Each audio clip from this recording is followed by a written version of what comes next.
Why is it that most of the people who are against abortion are people you wouldn't want to fuck in the first place, huh?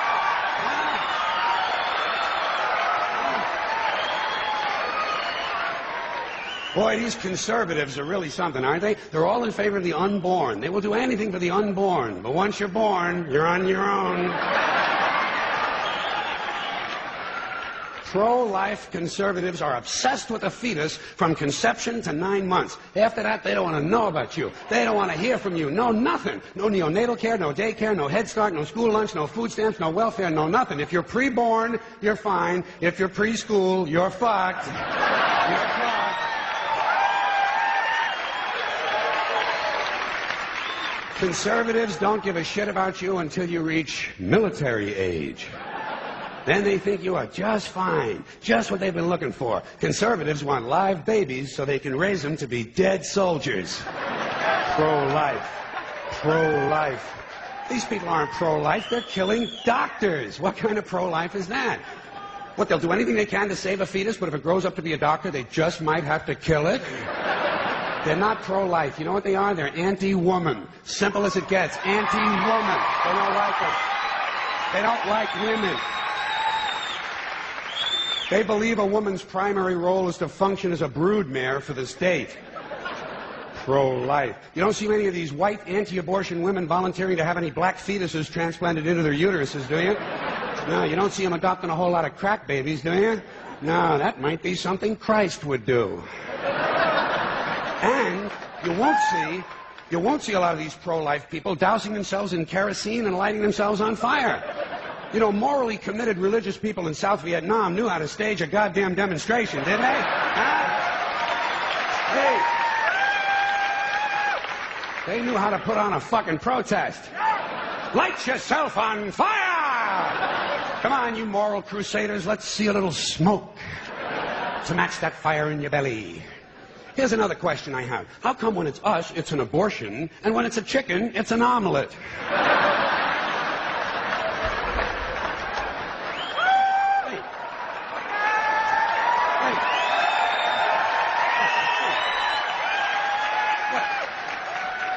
Are we so much better than chickens all of a sudden? When did this happen, that we passed chickens in goodness? Name 6 ways we're better than chickens. See, nobody can do it. You know why? Because chickens are decent people. You don't see chickens hanging around in drug gangs, do you? You don't see a chicken strapping some guy to a chair and hooking up his nuts to a car battery, do you? When's the last chicken you heard about came home from work and beat the shit out of his hand? Huh? Doesn't happen, because chickens are decent people. Well, let's get back to this abortion shit. Now, is a fetus a human being? This seems to be the central question. Well, if a fetus is a human being, how come the census doesn't count them? If a fetus is a human being, how come when there's a miscarriage they don't have a funeral? If a fetus is a human being, how come people say we have 2 children and 1 on the way instead of saying we have 3 children? People say life begins at conception. I say life began about 1 billion years ago, and it's a continuous process. Continuous, just keeps rolling along. Rolling along. I say, you know something? Listen, you can go back further than that. What about the carbon atoms? Huh? Human life could not exist without carbon. So is it just possible that maybe we shouldn't be burning all this coal? Just looking for a little consistency here in these anti-abortion arguments. See, the really hardcore people will tell you life begins at fertilization. Fertilization when the sperm fertilizes the egg, which is usually a few moments after the man says, gee, honey, I was going to pull out, but the phone rang and it startled me.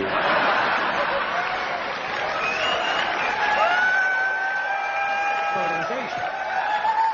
But even after the egg is fertilized, it's still 6 or 7 days before it reaches the uterus and pregnancy begins, and not every egg makes it that far. 80% of a woman's fertilized eggs are rinsed and flushed out of her body once a month during those delightful few days she has. They wind up on sanitary napkins, and yet they are fertilized eggs. So basically what these anti-abortion people are telling us is that any woman who's had more than 1 period is a serial killer.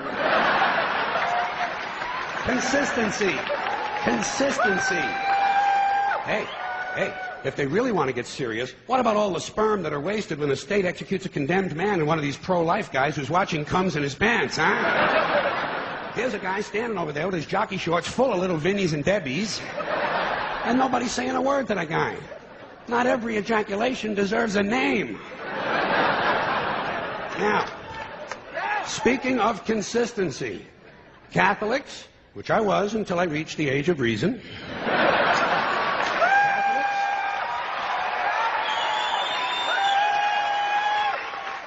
Catholics and other Christians are against abortions, and they're against homosexuals. Well, who has less abortions than homosexuals? Leave these fucking people alone, for Christ's sakes. Here is an entire class of people guaranteed never to have an abortion. And the Catholics and Christians are just tossing them aside. You'd think they'd make natural allies. Go look for consistency in religion. And speaking of my friends, the Catholics, when John Cardinal O'Connor of New York and some of these other cardinals and bishops have experienced their first pregnancies and their first labor pains and they've raised a couple of children on minimum wage, then I'll be glad to hear what they have to say about abortion. I'm sure it'll be interesting. Enlightening, too. But,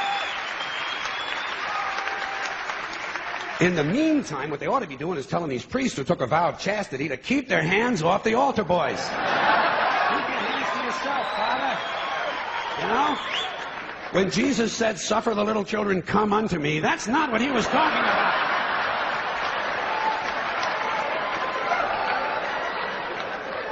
So you know what I tell these anti-abortion people? I say, hey, if you think a fetus is more important than a woman, try getting a fetus to wash the shit stains out of your underwear. For no pay and no pension. I tell them, think of an abortion as term limits. That's all it is. Biological term limits. But you know, the longer you listen to this abortion debate, the more you hear this phrase, sanctity of life. You've heard that, sanctity of life. You believe in it? Personally, I think it's a bunch of shit. Well, I mean, life is sacred? Who said so? God? Hey, if you read history, you realize that God is one of the leading causes of death. Has been for thousands of years. Hindus, Muslims, Jews, Christians, all taking turns killing each other because God told them it was a good idea. The sword of God, the blood of the Lamb, vengeance is mine. Millions of dead motherfuckers. Millions of dead motherfuckers, all because they gave the wrong answer to the God question. You believe in God? No. Dead. You believe in God? Yes. You believe in my God? No. Dead. My God has a bigger dick than your God.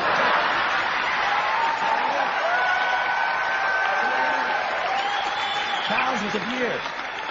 Thousands of years, and all the best wars, too. The bloodiest, most brutal wars fought, all based on religious hatred, which is fine with me. Hey, anytime a bunch of holy people want to kill each other, I'm a happy guy. But don't be giving me all this shit about the sanctity of life. I mean, even if there were such a thing, I don't think it's something you can blame on God. No, you know where the sanctity of life came from? We made it up. You know why? Because we're alive. Self-interest.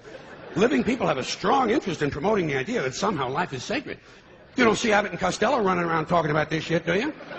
We're not hearing a whole lot from Mussolini on the subject. What's the latest from JFK? Not a goddamn thing. Because JFK, Mussolini, and Abbott and Costello are fucking dead. They're fucking dead. And dead people give less than a shit about the sanctity of life. Only living people care about it, so the whole thing grows out of a completely biased point of view. It's a self-serving, man-made bullshit story. It's one of these things we tell ourselves so we'll feel noble. Life is sacred. Makes you feel noble. Well, let me ask you this. If everything that ever lived is dead, and everything alive is going to die, where does the sacred part come in? I'm having trouble with that. Because, I mean, even with this stuff we preach about the sanctity of life, we don't practice